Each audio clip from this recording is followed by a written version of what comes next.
her outside shot.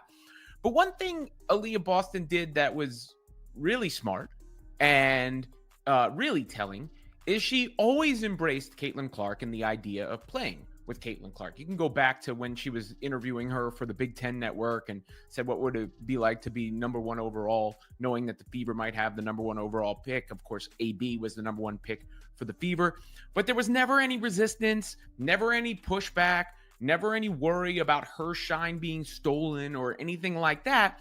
And they've meshed so well together, including the meme, you're going to be amazing because you are amazing and all that.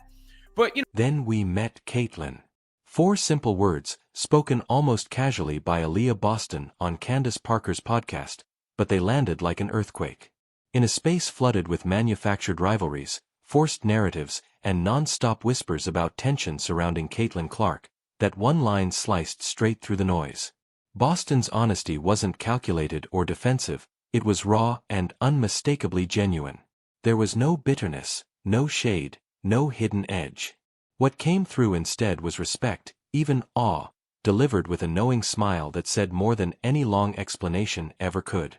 This wasn't trash talk or backtracking. It was recognition. Acknowledging greatness in real time. And that's why it hit so hard. This wasn't just another podcast quote.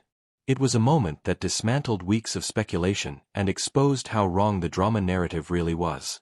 Aliyah didn't break her silence with a rebuttal or a defense. She broke it with truth. Clean, direct, and impossible to spin. And for everyone expecting fireworks, rivalry, or resentment, that honesty was the real shock. In this era where even the I just had to talk about it again. I mean, I didn't have to, but I just did talk about it again because it was brought up, all the Clark fans who have come in and all that sort of stuff. Aliyah Boston has always embraced the idea of playing with Caitlin Clark and their partnership, and there's no resentment or anything like that, even going back to college. And I think there was a telling comment that she made in her podcast with Candace Parker about even playing with Caitlin against Caitlin in college. There's no withholding credit here. Both of you played for such. This wasn't a new position for Boston, but a mindset she's carried from the very start of her career. She never flinched at the idea of sharing the floor with Caitlin Clark. Long before they became teammates, even in an early Big Ten Network interview, Boston spoke openly about the possibility of being the top pick for the Fever and what it could mean if Clark followed. There was no hesitation, no insecurity, no concern about losing attention to Clark's rapid rise. That quiet confidence has always defined Boston's character and basketball IQ. It stands in sharp contrast to the conflict-driven narratives pushed by outsiders hungry for drama. Time and again, her actions have said more than words ever could, revealing a level of maturity and self-assurance that cuts through every manufactured storyline. The following season to combat complacency. Honestly, Coach Staley really didn't have to make any adjustments because we knew that teams were coming for us every single time we stepped on that floor. So for us, it was just, you understood what it took to win a championship the year before, and you knew that teams were going to give you their best shot, so you had to be ready. So the way we approach practice was always intense. So we didn't really have to make any crazy adjustments because we just knew that if we wanted to go back to back, we would have to grind it. And I mean, we made it pretty far. Then we met Caitlin. Lame. Ew, we just talked about conditioning and that game against Caitlin. Boston even joked about those battles by calling the matchup with Clark our trauma, a line delivered with humor but loaded with meaning. It wasn't a shot or a slight. It was an honest expression of respect for a player who forced her to dig deeper than ever before. That simple phrase, "Then we met Caitlin," perfectly captures the magnitude of Clark's impact, particularly against Boston's dominant South Carolina squad. For many fans and analysts, Clark's performance in that game ranks among the most extraordinary individual efforts the women's game has ever seen. By acknowledging it so openly, Boston wasn't diminishing her own success. She was recognizing undeniable greatness, even when it came at the expense of her team, and that level of honesty is what makes her words carry real weight. His abilities enhance her abilities, which we even saw a little bit at Team USA, right? And this is the thing that I think could take Aliyah's game to another level. She didn't hesitate to shoot the three here. Caitlin's got 2 defenders. AB's open, catch and shoot. Like that to me is the next step for AB. Is hitting that shot consistently, taking that shot consistently. Because AB is a really good passer, just like Caitlin, which elevates the team when you have, your point guard being able to see things that nobody can see, and a big who's also able to distribute the ball. AB uses her size very well. The roots of that respect stretch all the way back to their college years, a time most people frame only through the lens of rivalry. Speaking on Candace Parker's podcast, Boston shared revealing details about what it was like to compete both alongside and against Clark. She described the relentless preparation that came with championship expectations, explaining that every opponent circled their games and brought maximum intensity.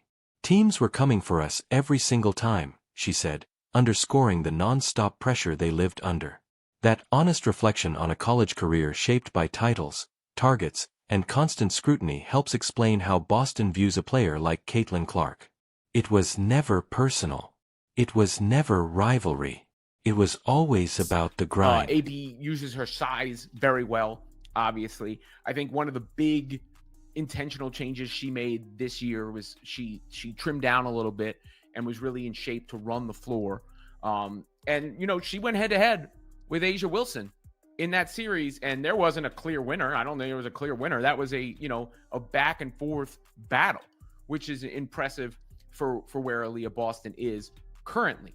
But, she again has, embraced not even just saying, Caitlin, then we met Caitlin, but when she met Caitlin as a teammate, she never met that with resistance. She only met that in under. Crucially, Aliyah Boston has never hesitated to acknowledge Caitlin Clark's extraordinary talent.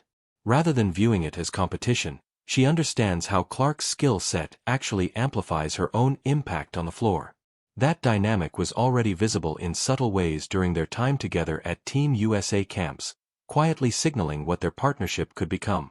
Boston recognizes that a player with Clark's court vision, timing, and passing precision unlocks scoring chances that few others can create. It's a true two-way connection, where one player's brilliance naturally elevates the other. That idea often gets lost in conversations obsessed with individual credit. Boston sees the bigger picture, and that perspective reflects both her elite basketball IQ and her unwavering team-first mentality. And has, embraced not even just saying, Caitlin, then we met Caitlin, but when she met Caitlin as a teammate, she never met that with resistance. She only met that in understanding what it could do for her, what it could do for both of them, what it could do for the Fever. And now they've got this great relationship where the chemistry extends off the court, because AB even talked about her birthday and what she did for her birthday. Happy birthday. Talk about this last weekend. I mean, listen, first, you had a birthday, so let's talk about that. How did that go? TT, hard eyes? TT, hard eyes. Yeah, I did post on Instagram, period. It was good. This symbiotic dynamic lays out a clear and powerful roadmap for Aliyah Boston's continued growth. The transcript points to a defining scenario: Caitlin drawing 2 defenders, the defense collapsing, and AB left wide open to catch and shoot. That moment isn't theoretical, it's instructional. It's the blueprint for Boston's next evolution. As Clark commands constant defensive attention, Boston naturally becomes the release valve, the beneficiary of space most post players never see. Turning those moments into confident, consistent three-point attempts is the undisputed next step in her offensive progression. Doing so wouldn't just add points, it would fundamentally reshape how defenses are forced to guard Indiana. It's not about changing who Boston is as a player, it's about expanding her threat profile in a way that makes the Fever faster, deadlier, and far more unpredictable. This isn't flash. It's strategy. Say basketball camp, because Aliyah tried to skirt that a little bit. That's the tough questions here. So who won that scrimmage?